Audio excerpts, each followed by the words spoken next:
A paz do Senhor, meus irmãos. Quem vos fala é o seu irmão em Cristo, Gideão Mariano da Silva, do canal Momento com Deus.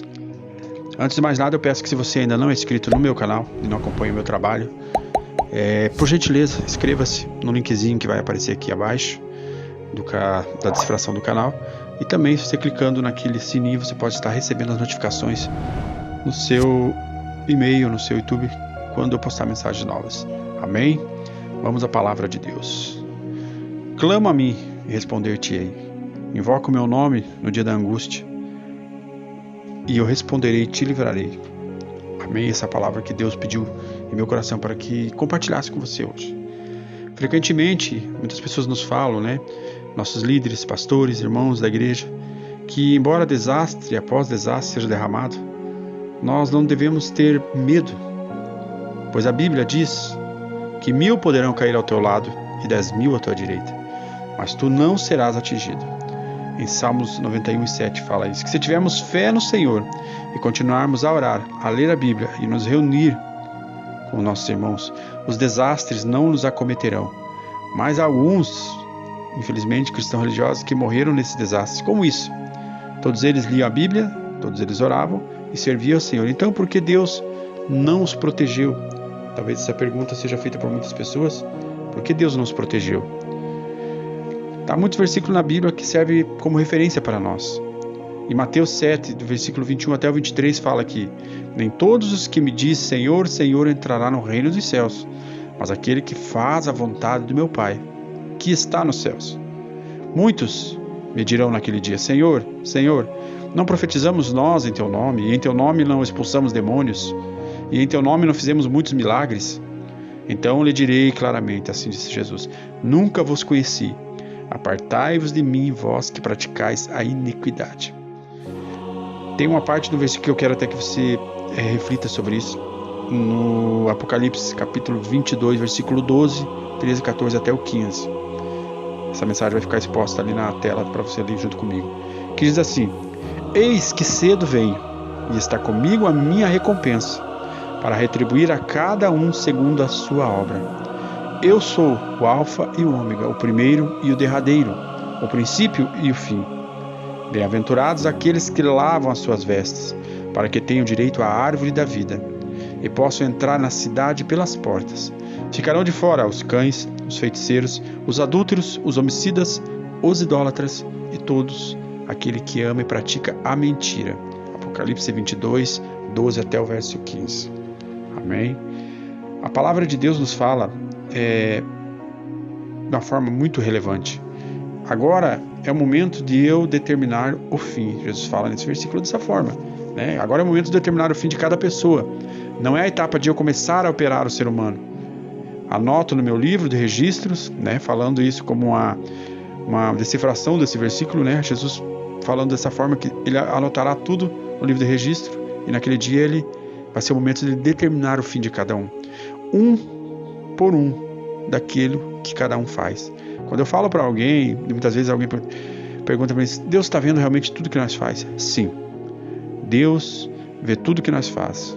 Jesus hoje também é Deus, porque Ele também é Filho e Pai, são um só, Espírito Santo, são a Trindade Divina. Jesus anota tudo o que nós fazemos. Quando você está na presença dEle, você pede para Ele guardar o seu caminho, Ele sonda o teu coração o tempo todo. Ele anota tudo o que tu faz. As suas palavras, suas ações de cada um, bem como a senda pela qual me segue. Jesus também vê isso. Suas características inerentes, Jesus fala, e como se comportam lá no final de tudo. Desse modo, não importando que tipo de pessoas sejam, nenhuma escapará das mãos de Jesus. E todas estarão com o seu próprio tipo ou com quem eles escolheram servir e ser fiel.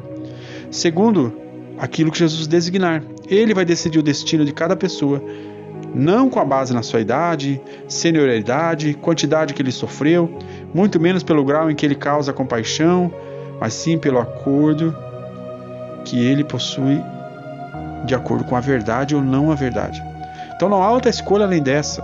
Você deve entender, irmão, que tudo aquele que não segue a vontade de Deus também há de ser punido. Punido pelo próprio Deus, porque Ele é quem julga, é Ele quem será o juiz. Amém? Não há outra escolha além dessa. Você deve entender muito bem isso, que Isso é um fato imutável. Logo, todos serão punidos assim, ou são para a justiça de Deus, e como retribuição para os seus numerosos atos bens, e aquele que fez a maldade pela retribuição dos seus numerosos atos malignos. É algo forte, mas é real. As pessoas dizem muitas vezes, irmãos, que Deus muitas dizem que Deus é um Deus justo, e enquanto o homem o seguir até o fim, ele certamente será imparcial com ele, pois ele é sumamente justo. Se o homem o seguir até o fim, como ele poderia descartá-lo? Eu sou imparcial com todos os homens, e julgo todos eles com meu caráter justo. No entanto, há condições adequadas, as exigências, muitas vezes, que o homem, o que eu faço como homem, o que eu demando deve ser cumprido por todos, independentemente. Deus pensa dessa forma de quem são.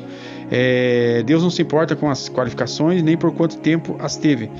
Ele se importa assim, se você anda ou não anda no caminho dele, e se você ama ou não ama, e se está sedento pela verdade. Amém? Sedento pela verdade de Deus. Se você carecer da verdade, em vez dela te envergonhar, o nome de Jesus vai te exaltar. Se você não agir de acordo com o caminho de Jesus, meramente seguindo-os com cuidado, preocupação, na vida tudo vai te derrubar e vai te punir pelo seu próprio mal. O que você vai dizer então na presença de Deus? Você é capaz de dizer que Deus não é justo? Se você cumpriu a palavra dele, se você falou tudo que ele pediu para você falar, se você fez tudo aquilo que era bom e aprovado por ele, se você disse que sempre sofreu por seguir a Deus, que o seguiu na abundância, na escassez, na pobreza, na riqueza, compartilhou com ele os bons e os maus momentos, mas você de alguma forma não viu as palavras faladas por Deus, você quer apenas ficar ocupado para Deus e depender-se por Deus a cada dia, e nunca pensou, muitas vezes, viver uma vida com sentido, também é perigoso, porque em todo caso eu creio que Deus é justo. Eu sofri por ele, ocupei-me por ele, me dediquei a ele. Trabalhei duro mesmo sem receber nenhum reconhecimento. Ele certamente se lembrará de mim. É verdade que Deus é justo, mas essa justiça não é manchada por qualquer impureza.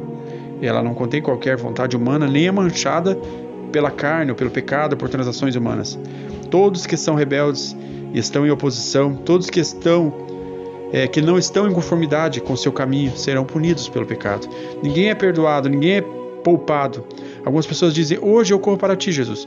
Quando chegar o fim, podes me dar uma pequena bênção? Então eu lhe pergunto: você cumpriu as minhas palavras? Jesus pode perguntar para ti. A qual é a justiça da qual você fala é baseada em tudo isso? Você apenas pensa que Jesus pode falar para ti: você vai achar que eu sou justo e imparcial com todos os homens e com todos aqueles que me seguem até o fim, seguramente serão salvos e ganharão as minhas bênçãos? Não há muito sentido nessa palavra. Por isso devemos ser fiel a Deus. Por isso devemos estar sempre na palavra de Deus, atraído pela verdade. Porque Deus quer que nós sirva a Ele, não importando o que aconteça ou o que não aconteça. Mas no final, nós devemos sempre estar clamando a Deus, invocando o seu nome. Eu sei que está difícil a vida hoje, está complicada. As coisas estão cada vez mais difíceis. Hoje é o momento que você tem que se entregar e depender de Jesus em tudo na tua vida, do começo ao fim. Para que no dia que chegar perante Jesus, que todo homem passará na presença de Deus. Ninguém escapará. Ninguém escapará, seja ele julgado para a bênção ou seja ele julgado para a perdição. Amém? Porque todos aqueles que são capazes de obedecer às declarações do Espírito Santo são abençoados. Não importa como eles costumam fazer as suas preces e orações.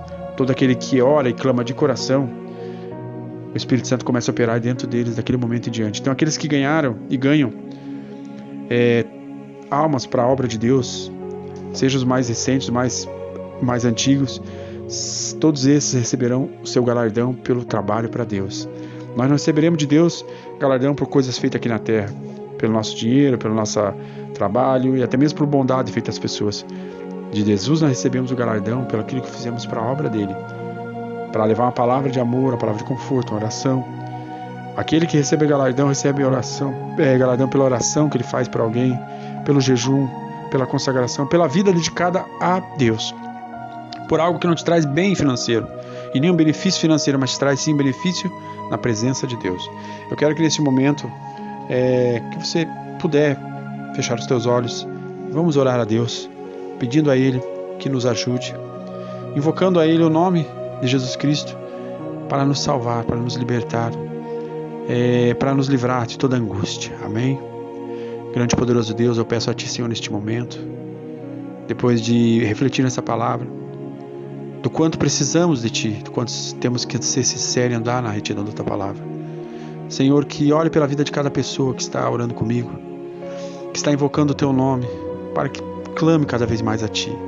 Porque a Tua palavra diz que se invocarmos o Teu nome no dia da angústia, Tu nos livrará e Tu nos dará, Senhor, uma saída. Por isso ajuda-nos, Senhor, a viver na Tua verdade, a não viver somente em costumes, a não viver somente em obras da carne, achando que isso nos fará melhor do que todos. Não, Senhor, perante Tua presença isso não causa nada. O que causa, Senhor, a nossa intimidade contigo, o que causa, Senhor, a Tua bênção em nossa vida, guardando a nossa vida, Senhor, é o que fazemos para a Tua obra, é o quanto somos de coração puro, porque a Tua palavra diz que aquele que tem o coração puro, Tu sonda o coração dele e as Tuas bênçãos vêm sobre ele. Mas aquele que tem o coração impuro, mesmo tendo boas obras, não adianta de nada se não houver o amor, se não houver a devoção a Ti, Senhor. Por isso devemos ser devotos a Ti de todo o coração, seguindo a Tua palavra, lendo a Bíblia, seguindo os costumes, orientando a nossa família, nossos filhos. Senhor, muitas vezes, Senhor, temos que ler, Senhor, muitas vezes repetido coisas que muitos não têm lido, como os 10 mandamentos principais que estão na Bíblia Sagrada: honrar o pai e a mãe, não pecar, não adulterar, não mentir. Porque esses afazeres, Senhor, esses costumes muitas vezes têm tomado conta da vida das pessoas e têm levado eles para longe da Tua presença. Ajuda-nos, Senhor, a ser todo dia santificados na Tua palavra, santificados, Senhor, no Teu perdão, que possamos clamar todo dia pelo Teu perdão, nos arrepender, porque Tu sempre estará pronto a nos perdoar. Tua palavra diz que Tu jamais lança fora aquele que vem a Ti. Por isso eu creio na Tua palavra, Senhor, e peço a bênção para cada um que queira buscar, e que aquele que ainda não decidiu, Senhor, servir a Ti, que não decidiu viver uma vida na Tua presença dedicada a Ti, toma essa decisão hoje, dobrando o seu joelho, pedindo para que Tu entre e faça a morada eterna dentro dele, Senhor.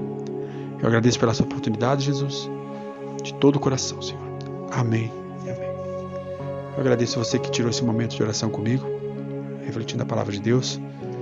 Pode ter certeza que Deus vai recompensar muito a sua vida. Até outro dia. Amém.